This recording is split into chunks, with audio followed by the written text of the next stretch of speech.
దేశ సరిహద్దుల్లో రాత్రింబగళ్ళు పహారా కాసి దేశ రక్షణ కోసం తమ జీవితాలను అంకితం చేసిన మాజీ సైనికుల పట్ల ప్రభుత్వం మరియు అధికారులు నిర్లక్ష్యంగా వ్యవహరిస్తున్నారు.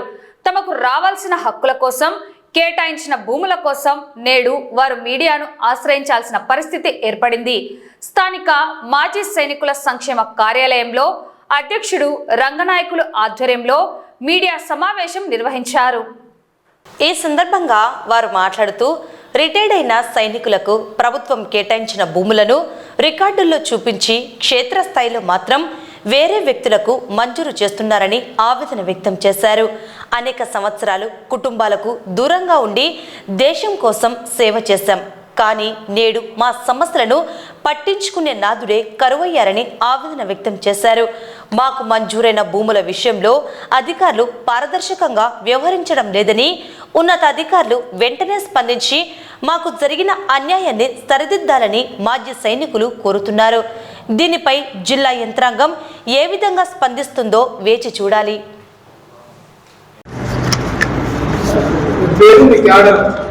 గౌరవనీయులైన పత్రికా విలేకరులకు, మీడియా స్టాఫ్కు, తర్వాత అన్ని ఛానల్స్ వారికి నా యొక్క ప్రత్యేక వందనాలు. ఈరోజు ప్రెస్ మీట్ పెట్టడానికి ముఖ్య కారణము, నేను ఈఎస్పీ వరప్రసాదరావు, నేను నంద్యాలలో ఉంటున్నాను. నేను ప్రస్తుతం 1984 సంవత్సరము ఇండియన్ ఆర్మీ జాయిన్ అయి ఉన్నాను.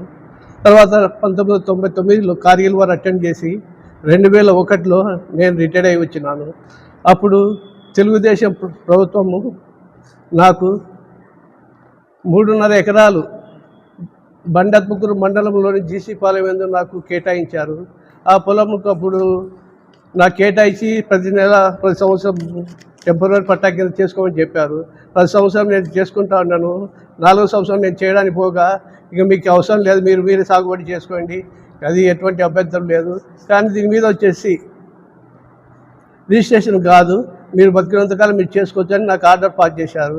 తర్వాత నాకు తెలియకుండానే వేరే వారికి అది హ్యాండ్ అవుట్ చేసి ఇప్పుడు దాన్ని వేరే వారు ఆక్రమించి ఆ పొలాన్ని స్వాధీనం చేసుకున్నారు. అదే నేను ఎంఆర్ఓ గారికి కూడా నేను అప్లికేషన్ పెట్టి ఉన్నాను. ప్రాబ్లం ఇది మేడం, నేను వచ్చేసి ఇంతకాలం అంతా సర్వీస్ చేసి వచ్చిన తర్వాత నాకు తెలుగుదేశం ప్రభుత్వం నాకు 3.5 ఎకరాలు కేటాయించినా కానీ, ఆ భూమి వేరే వాళ్ళు స్వాధీనం చేసుకున్నా కానీ, మేము కలెక్టర్ ద్వారా, జాయింట్ కలెక్టర్ ద్వారా, ఎంఆర్ఓ కానీ, ఆర్డీఓ కానీ, తర్వాత విసుగు చెంది నేను మళ్ళా గ్రీవియస్ ప్రజా సమస్యల పరిష్కారం విజయవాడకు వెళ్ళి ఉన్నాను. అక్కడ వారు వచ్చేసి నాకు గ్రీవియస్లో పెట్టి నాకు దాన్ని క్లియర్ చేయమని కలెక్టర్ గారికి, ఎంఆర్ఓ గారికి, ఆర్డీఓ గారికి తెలియపరిచినారు. జాయింట్ కలెక్టర్ గారిని కూడా కలిసినాను. జాయింట్ కలెక్టర్ గారు మీకు సంబంధించి ఫలా విషయం నేను మాట్లాడతాను ఎంఆర్ఓ గారితో, ఆర్డీఓ గారితో. ఎంఆర్ఓ గారికి కూడా ఫోన్ చేసి చెప్పారు, ఆయన ప్రాబ్లం మీరు సాల్వ్ చేయండి అని. సరే మేడం అని చెప్పింది, కానీ ఆయన ఎటువంటి ప్రాబ్లం అది సాల్వ్ చేయలేదు. ఇప్పుడు ప్రస్తుతానికి ఎన్నోసార్లు తిరిగినాను, కనీసం మీడియా ద్వారా చెప్పిన యొక్క ప్రాబ్లం సాల్వ్ చేయమని మేము అడుగుతున్నాము.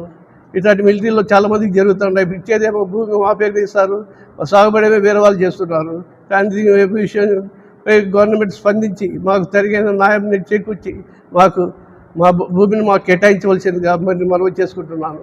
నాకు వచ్చిన ప్రాబ్లం, మాకు ఎటువంటి ఒక స్థలం కూడా లేదు, ఒక భూమి కూడా లేదు.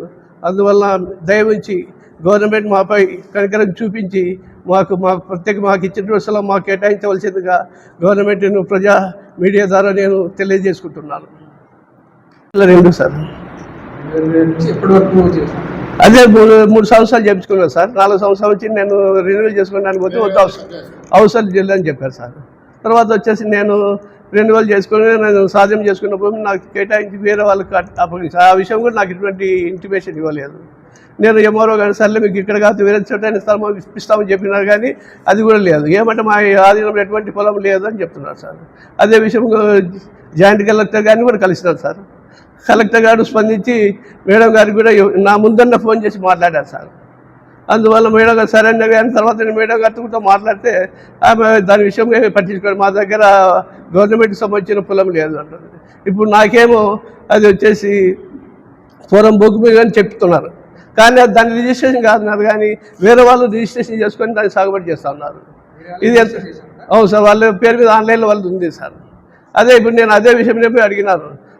సరే మేడం, నాకు పూర్వభోగి ఇచ్చారు, నాకు సాగుబడి చేస్తున్నారు, కానీ అది నేను రిజిస్ట్రేషన్ చేయమని మిమ్మల్ని అడిగితే దానికి ఎటువంటి సందర్భం చేయలేకుండా వేరే వాళ్ళు దాన్ని స్వాధీనం చేసుకొని వాళ్ళు చేస్తున్నారు. మరి ఇదెక్కడ న్యాయం అని నేను అడిగినాను సార్. పేరు వచ్చేసి దాన్ని వచ్చేసి మద్దులెట్టి మురళీమోహన్ అని అతను చేస్తున్నాడు సార్, సన్ ఆఫ్ సిద్ధయ్య. అతను కూడా వేరే వాళ్ళకి అప్ప చెప్పి అతను వేరే వాళ్ళకి అమ్మినాడు సార్. ప్రస్తుతం వేరే అతను గోధుమ పెద్ద మద్దులెట్టి అని అతను చేస్తున్నారు సార్ ప్రస్తుతానికి. ఇప్పుడు మూడోది వచ్చేసి వేరే వాళ్ళు చదువు కానీ వాళ్ళ పేరు మీద కూడా ఆన్లైన్లో బుక్ చేయలేదు సార్, ఎంట్రీ కూడా లేదు వాళ్ళది. చేతులు మారినాయి సార్ అవి.